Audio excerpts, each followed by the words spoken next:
llamo, digo que vamos a empezar la maniobra y entonces cuando lo he visto bueno, al agua. Nosotros ya nos metemos con la neumática y lo esperamos. Tú te vas para arriba, Javi, cuando llegues allí, mientras yo preparo el tema de venganza, ¿sabes? Si enganche y tal, te vas con mi alumno.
Isaac Peral, la ilusión como proyecto.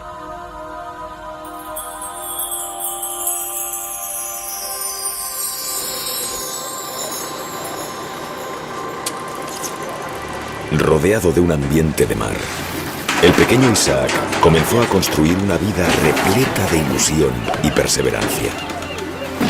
La ciudad de Cartagena, ubicada en la costa sureste de la región de Murcia, acunó así la historia de quien sería el Gran Peral, inventor del primer submarino de autopropulsión eléctrica.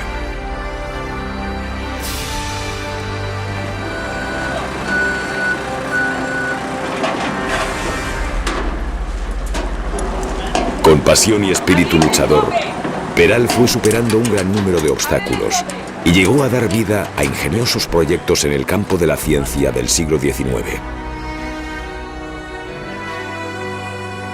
Pero sobre todo, Isaac Peral fue motivo de orgullo para España cuando deslumbró al mundo de la navegación con su trascendente invento. Sin embargo, poco pudimos disfrutar de ese insigne logro a causa de las conspiraciones que rodearon lo que pudo ser el mayor éxito de la Marina española.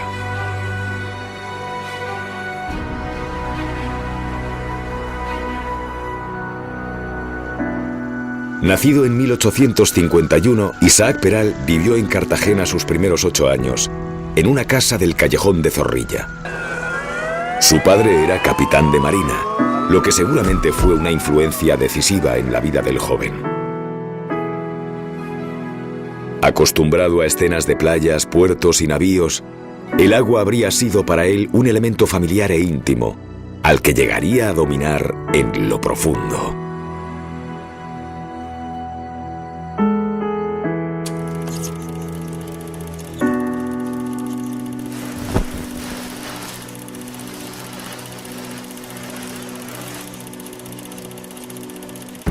En 1859, la familia Peral se traslada a San Fernando, Cádiz, nuevo destino de su padre.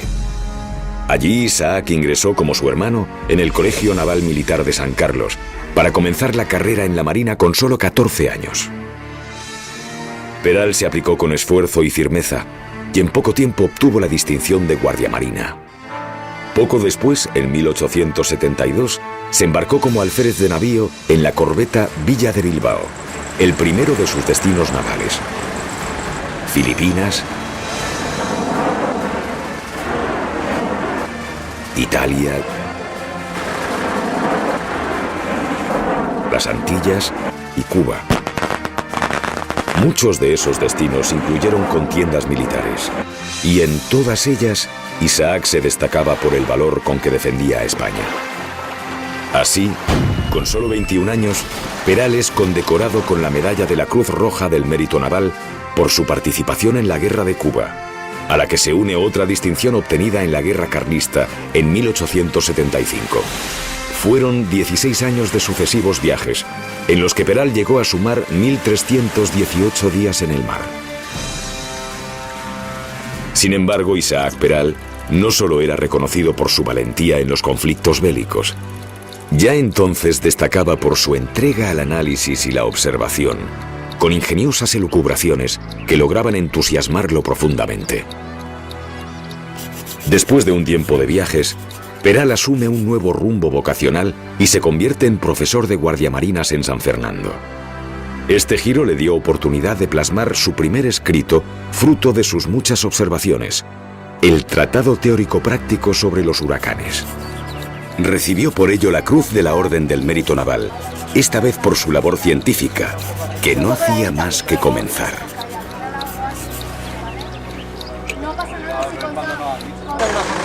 En esta época, contando con 25 años, Peral contrae matrimonio con María del Carmen Cencio, hija de un médico de la Armada. Llegaron a tener 9 hijos y fue esta familia el verdadero apoyo de Isaac durante toda su vida.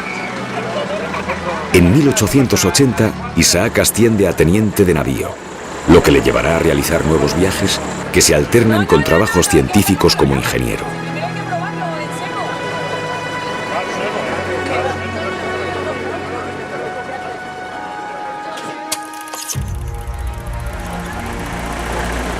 Sin embargo, uno de esos viajes modificaría su historia. Accidentalmente, Peral es herido en la sien por un barbero. Ese incidente le provocaría consecuencias inimaginables.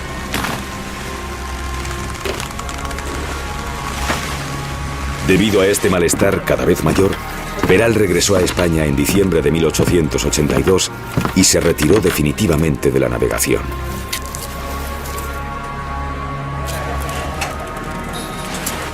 Pero la dificultad no iba a detenerlo. Perseverante y luchador, Isaac pasó a trabajar como profesor de física y matemática en la Escuela de Ampliación de Estudios de la Armada.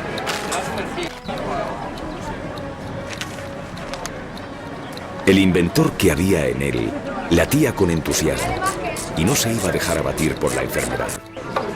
Por el contrario, el nuevo escenario sirvió para que el profundo Peral, como le habían apodado desde muy joven en la Escuela Naval de San Fernando, por sus habituales reflexiones intelectuales, siguiera adelante con las ideas que venía forjando sobre lo que él llamaba el aparato de las profundidades. Peral guardaba en secreto sus planos mientras maduraba el proyecto.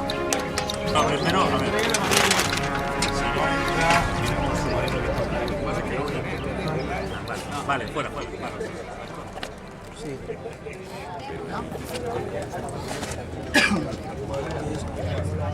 A ver, la manita. Este ya está fijado. Claro, que se ve aquí los cables, ¿no? Vale, CN4 por aquí. Ahí empieza a apretar tornillos.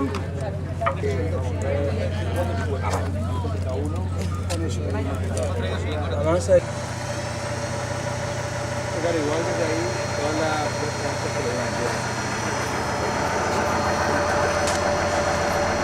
Por fin, lo que había sido un dibujo en el papel podría convertirse en realidad. Al llegar a Madrid y frente a un buen número de expertos, Peral explicaría su invento y conseguiría la aprobación para comenzar a fabricar el submarino. Con su invento, Peral superaba el gran reto de la navegación militar. El suyo sería el primer submarino que incorporaba un sistema de lanzamiento de torpedos bajo el mar.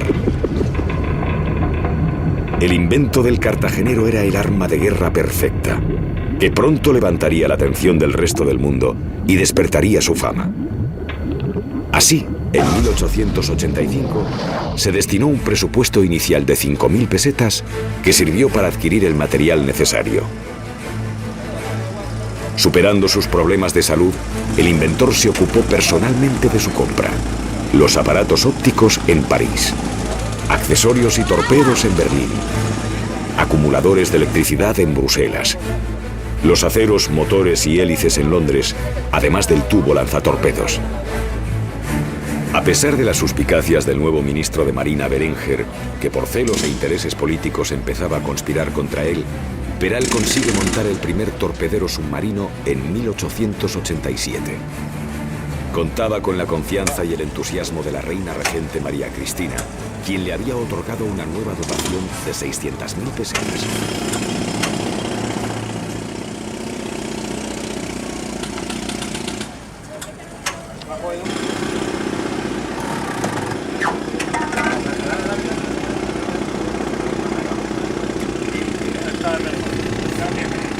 Se trataba de un invento revolucionario con el que España pasaba a los anales de la navegación para siempre.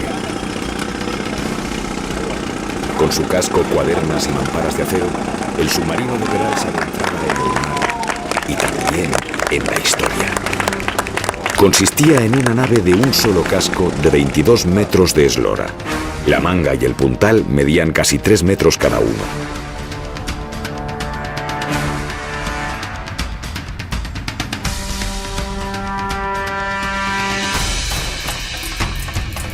Para impulsarse, el submarino incorporaría al final de sus pruebas 2 motores eléctricos con los que movía 2 hélices gemelas en la cola del aparato.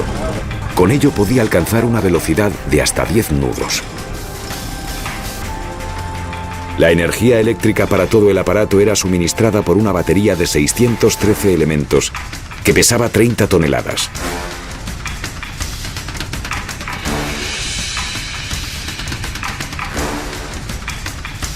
Dos acumuladores eléctricos de 30 caballos cada uno suministraban corriente para hacer girar unas dinamos, las cuales, por rotación, movían a su vez las 2 hélices que hacían subir o bajar el submarino. Estaban dispuestas una en cada extremo en el eje vertical de la nave. Este par de hélices tenían la función de mantenerlo estable en inmersión.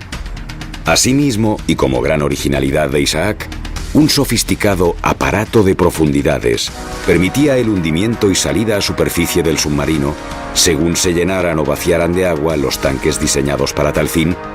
De este modo, el peso del submarino era de 77 toneladas en superficie y 85 en inmersión.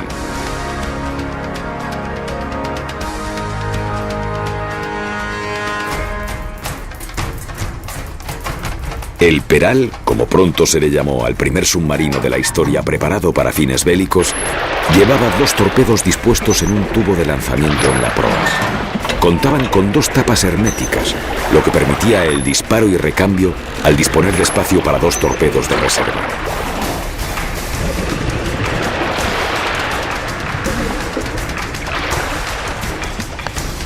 La dotación militar prevista era de 12 hombres, con oxígeno para varias horas, ya que contaba con un mecanismo para regenerar el aire al pasarlo por un purificador que eliminaba el dióxido de carbono.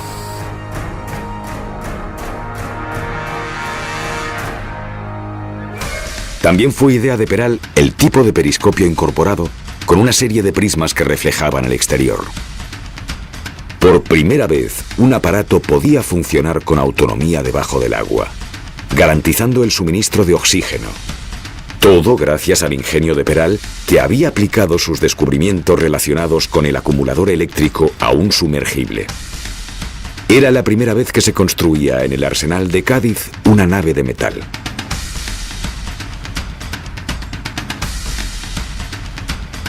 La gran ilusión, fruto de su incansable perseverancia, se hacía realidad.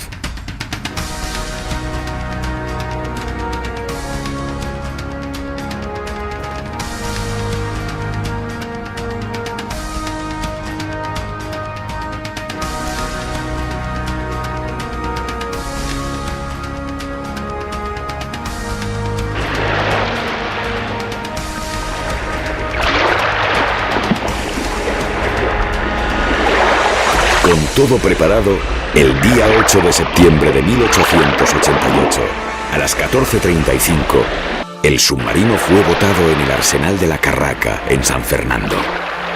Las damas que habían sido invitadas al acto de botadura recibieron como recuerdo un abanico hecho de papel y madera con el rostro de Peral plasmado en él, junto a la imagen de su invento y de su poderío bélico, rodeado de gloria.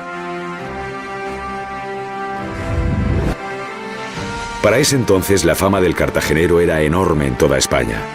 Una multitud se había concentrado para ver la primera gran prueba y aplaudir al inventor. A partir de allí, Peral fue también rostro publicitario de tiendas de comercio, de etiquetas de Jerez y cigarros, de cromos, de cajas de cerillas y chocolate, y aún mucho después fue recordado como una gran celebridad española en sellos postales, canciones, monedas y emblemas. En todos los casos su imagen estaba asociada al honor, el patriotismo y el éxito nacional, símbolo de la recuperación de España en el escenario internacional.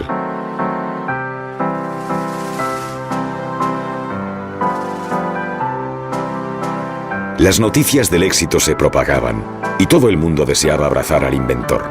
La reina regente María Cristina le dio muestras de reconocimiento e incluso de cariño, y hasta le regaló un sable de honor que había pertenecido a Alfonso XII.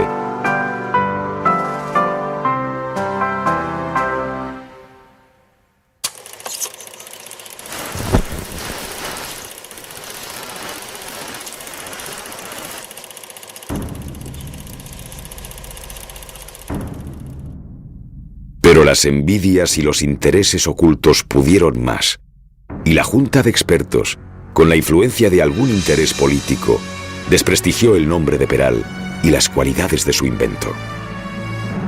El submarino, que iba superando una a una todas las pruebas, empezó a recibir sin embargo falsas críticas. Llegó incluso a sufrir un sabotaje el día de la gran prueba del lanzamiento de torpedos contra el buque Colón. Por aquel entonces, Peral estaba a punto de conseguir un lugar de diputado en Cádiz, que también interesaba al hijo del ministro Berenguer.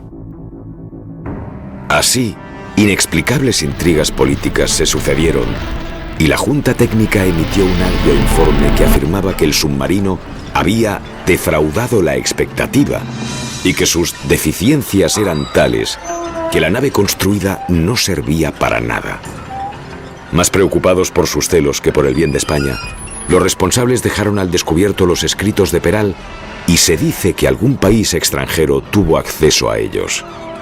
Lo cierto es que poco más tarde, pero en el mismo año de la botadura del Peral, Francia inauguraba un submarino de casi idéntica construcción que el ideado por el español en 1885. ¿Casualidad? Peral, defraudado, solicitó la baja de la Armada y se apartó de la Marina en 1891. Ante las críticas injustas que se vertían sobre él, intentó defenderse con un manifiesto que solo un pequeño diario aceptó publicar. Hoy hablo, pues, y hablo con pena, porque desearía que lo que va a leerse no hubiera sido necesario escribirlo. Ofrecí al gobierno mis ideas sin que me guiase otro móvil que contribuir al engrandecimiento de mi patria. Se han cometido verdaderas inconveniencias lamentables y ya irremediables, y me han inferido pública y oficialmente agravios que no creo haber merecido. Pero Isaac sabría seguir adelante.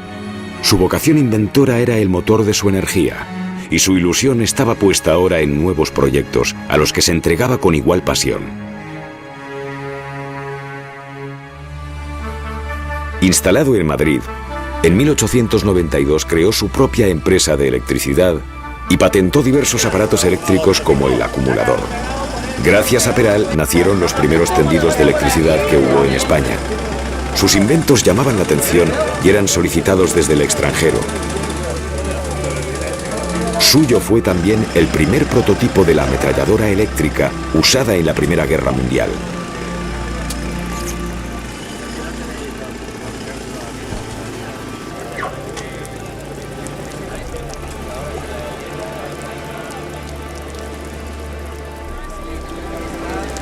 Tal vez a causa de su incansable actividad, se agravó la enfermedad que lo acechaba desde aquella lejana herida en la sien en 1880.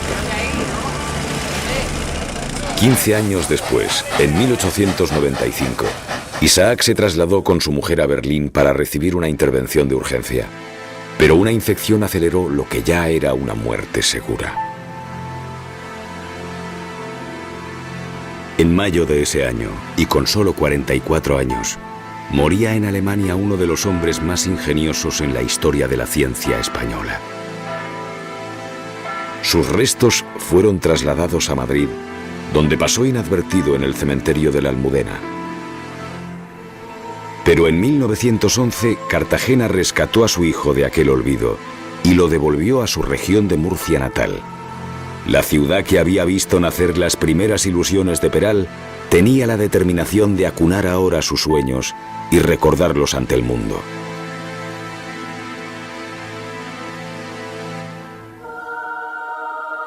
Con ocasión del traslado de los restos, Carmen Cencio, viuda de Peral, decía: aunque siento infinitamente que dejen de estar cerca de donde yo estoy, los cedo a los cartageneros con cariño, en la seguridad de que tendrán siempre una plegaria para su alma y un recuerdo para su tumba. En 1927 se construyó para él un mausoleo en el cementerio de Nuestra Señora de los Remedios, donde descansa hasta el día de hoy bajo un monumento en su memoria. Más tarde, en 1928, el submarino Peral fue trasladado también a la misma ciudad para estar cerca de su creador. Y en 1965 se lo ubicó definitivamente en el Paseo Marítimo, donde exhibe orgulloso su apellido cartagenero. El puerto de su ciudad le regala cada día la misma brisa que vio nacer, sin saberlo entonces, la ilusión de ese gran proyecto.